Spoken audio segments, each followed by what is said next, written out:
Mang Bun.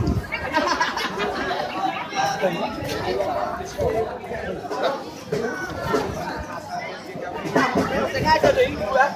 Ada pasang ke dia. Oh, dua. Tadi orang mani waktu. Kalau kedua sang dia.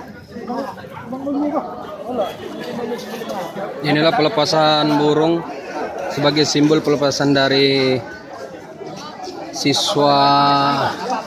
kelas 12 SMK GKPI 1 Kota Pematang Siantar. Iya.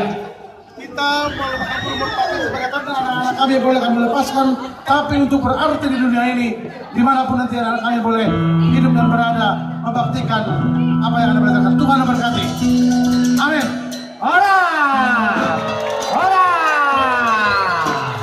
Ya, terima kasih kepada Pak Anton, kepada Abang Sekjen, dan kepada Bapak Pengurus Badan Pendidikan, serta Bapak Ridin Purba, perwakilan RW.